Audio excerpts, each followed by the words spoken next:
देखिए, दो चीज़ें इसमें जानने की हैं। जिस मस्जिद में वो गए वो वक्फ बोर्ड की जगह है। उमर इलियासी उसमें नाजायज़ कब्ज़ा करके बैठा हुआ है। ये वक्फ बोर्ड की संपत्ति है। जिस मदरसे में वो गए, एक तरफ तो यूपी सरकार मदरसों का सर्वे करा रही है, ये कह कर के वे मदरसे कहाँ हैं, कैसे हैं, किसकी ज़मीन पर हैं, और वक्फ बोर्ड के ज़मीनों का सर्वे करा रही है, ये देख कर के कोई नाजायज़ काबिज़ तो नहीं है। एक तरफ मोहन भागवत उन्हीं नाजायज़ काबिज़ीन के यहाँ जा रहे हैं। मदरसा भी वक्फ बोर्ड की ज़मीन पर है, मदरसे को नाजायज़ कब्ज़ा करके वक्फ बोर्ड की ज़मीन पर बनाया गया है। क्या मोहन भागवत को पहले ये जानकारी नहीं लेनी चाहिए थी कि मैं जिस मस्जिद में जा रहा हूँ या जिस मदरसे में जा रहा हूँ वो कहीं ऐसा तो नहीं अनऑथराइज हो, विदाउट रजिस्ट्रेशन हो, वो वक्फ की संपत्ति में मदरसा बना हुआ है और उसका उसका जो है वो रजिस्ट्रेशन भी नहीं है उसका।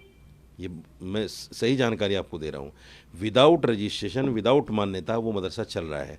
वक्फ की प्रॉपर्टी पर मान्यता मिल ही नहीं सकती, और ये दिल्ली सरकार के गज़ट में बाकायदा ये प्रॉपर्टी मौजूद है। उसका सारा रिकॉर्ड वक्फ बोर्ड के पास है, और बाकायदा इस मदरसे के ख़िलाफ़ 54 का नोटिस भी दिया गया था। 54 का नोटिस वो होता है जो सीओ चलाता है जगह को खाली कराने के लिए, लेकिन इनके पास चूँकि विदेश से फंडिंग आती है, बड़ा पैसा आता है इनके पास, उस पैसे का धौंस दिखाकर या लोगों से मिल मिला के इन्होंने 54 का नोटिस रुकवा दिया। मैं मोहन भागवत से एक ही बात करना चाहता हूँ, आपका दोहरा चरित्र है। एक तरफ आप कहते हैं कि वक्फ की संपत्ति को हमें बचाना है, एक तरफ आप उन नाजायज़ काबिज़ीन के घर जा रहे हैं और उनके पास जाकर बैठ रहे हैं, उनकी चाय पी रहे हैं और उनका नाश्ता कर रहे हैं। तो ये दोहरा चरित्र है। एक दूसरा सवाल जो आपने पूछा कि साहब राष्ट्रपिता कैसे, देखिए हिंदुस्तान के अंदर एक गोडसे की मानसिकता के लोग आज भी हैं। आपको पता होगा गोडसे का मंदिर भी बनाया गया, जिसने महात्मा गांधी, राष्ट्रपिता महात्मा गांधी को मारा, उसका मंदिर भी बनाया गया, उसकी पूजा भी हो रही है। तो ये उस मानसिकता से निकले हुए उमर इलियासी साहब हैं। गोडसे की औलाद भी इनको कहा जाए तो कोई बात नहीं है, क्योंकि राष्ट्रपिता तो महात्मा गांधी ही हैं। पूरी दुनिया जानती है, ये हिंदुस्तान नहीं सिर्फ पूरी दुनिया जानती है, क्योंकि महात्मा गांधी, एक सोच महात्मा गांधी की है, एक गोडसे की है, आरएसएस की है। एक सोच ये है महात्मा गांधी की कि पूरे देश को लेकर अंग्रेज़ों के ख़िलाफ़ लड़े और देश को आज़ादी दिलाई। एक सोच ये है कि जेल में रहकर अंग्रेज़ों से माफ़ी मांगी, 52 साल तक देश के झंडे को नहीं माना, इनके मुखाल्ले के ऊपर देश का झंडा नहीं फहराया गया 52 साल तक। तो ये एक सोच ये है, और एक सोच महात्मा गांधी की है। तो महात्मा गांधी से तुलना करना आरएसएस मोहन भागवत की, मैं समझता हूँ ये गोडसे की नीति और गोडसे की नियत वाले लोग ही कर सकते हैं। आपको याद होगा अभी कुछ टाइम पहले एक बीजेपी के प्रवक्ता ने नरेंद्र मोदी को राष्ट्रपिता कह दिया था कि नरेंद्र मोदी राष्ट्रपिता हैं। तो ये तो इनकी एक सोच है देश के खिलाफ। ये आज भी, उस वक्त भी देश को आज़ाद होते हुए नहीं देखना चाहते थे, आज भी देश को तोड़ना चाहते हैं। जो नफ़रत फैला रहे हैं ये मोहन भागवत, वो मोहन भागवत हैं जो ये कहते हैं कि देश में रहने वाला हर आदमी हिंदू है। वो मुसलमान को मानते ही नहीं। उनके यहाँ तो देश का जो तस्वुर है वो हिंदू राष्ट्र है। तो ऐसे आदमी के लिए नतमस्तक हो जाना, मैं समझता हूँ राष्ट्रद्रोह है, संविधान के खिलाफ है, और ऐसे आदमी के खिलाफ कार्रवाई होनी चाहिए। इसको लेकर के असदुद्दीन आया, उन्होंने कहा कि इलियासी जैसे लोग जिनका ज़मीन पे कुछ नहीं है, ये तो इलाइट क्लास के लोग हैं। बिल्कुल सच्चाई है। देखिए, मैं आपसे दावे के साथ कह सकता हूँ, आप इनसे कहिए कि 500 आदमी जमा कर दें कहीं, 500 को छोड़िए 200 कर दें, 200 को भी छोड़िए 100 आदमी जमा कर दें, 100 आदमी इनके कहने पर नहीं आ सकते, क्योंकि इनका ज़मीनी स्तर मुसलमानों में कुछ भी नहीं है। हमेशा से ये आरएसएस की बातें करते हैं, हमेशा से इज़राइल की बातें करते हैं, फ़लस्तीन के अंगेंस्ट बोलते हैं, मुसलमानों के ख़िलाफ़ बोलते हैं, मुसलमानों की बातें नहीं करते।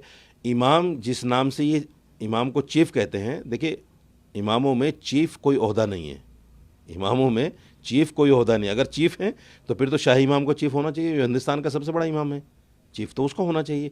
वो भी अपने आप को चीफ़ नहीं लिखते। आपको किसी ने बोल दिया, किसी ने हक दे दिया।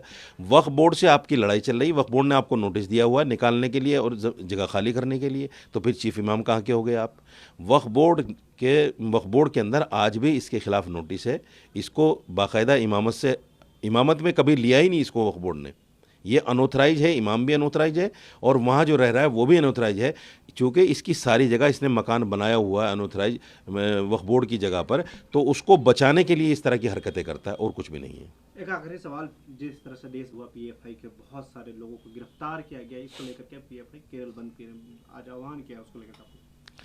देखिए, सिमी को जिस तरह से कांग्रेस ने बैन किया था, इसी तरह से वही कवायद चल रही है पीएफआई को बैन करने के लिए भी।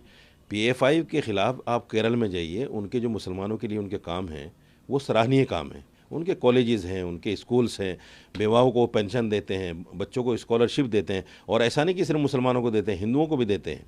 और ये बात पटना के एसीपी ने भी कही है। पटना के एसीपी ने एक बड़ी बात कही है। उन्होंने कहा है कि जिस तरह से आरएसएस के शिविर चलते हैं डंडा सिखाने के लिए, लाठी सिखाने के लिए और तलवार चलाने के लिए, ऐसे ही शिविर इनके भी चलते हैं। इसमें यानी आरएसएस से उन्होंने तुलना की और ये सच्चाई है। जो काम आरएसएस ज़मीन पर कर रही है वही काम पीएफआई कर रही है। लेकिन पीएफआई देशद्रोह संगठन है और आरएसएस जो है राष्ट्रवादी संगठन है। ये दोहरा मापदंड जो है जो देश में चल रहा है, इसकी मैं मुखालफत करता हूँ। हाँ, अगर कोई एक्टिविटी आपको किसी की भी कोई एक आदमी की मिले या किसी संगठन की मिले तो उसके खिलाफ देश की एजेंसियां कार्रवाई करेंगे। लेकिन सिर्फ इस बात पर कि मुसलमानों के उत्थान के लिए कोई पीएफआई या कोई भी संगठन काम कर रहा है उसको आप बैन करने की कोशिश करें, उसको दहशतगर्द घोषित करने की कोशिश करें, तो ये मैं समझता हूँ ये संविधान के और कानून के खिलाफ है। ये वो लोग हैं जो मदरसों को भी दहशतगर्दी का अड्डा कहते हैं, मदरसे में पढ़ने वालों को दहशतगर्द बताते हैं। हर मौलवी इनकी नज़र में जिहादी है, हर इमाम इनकी नज़र में जिहादी है।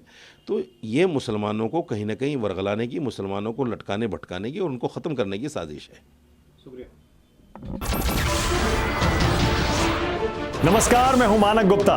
अगर आपको हमारा ये वीडियो पसंद आया हो तो इसे लाइक और शेयर जरूर करें, और हाँ, हमें सब्सक्राइब और फॉलो करना ना भूलें ताकि आप देश और दुनिया की कोई खबर मिस ना करें। तो जुड़े रहिए हमारे साथ और देखते रहिए News 24।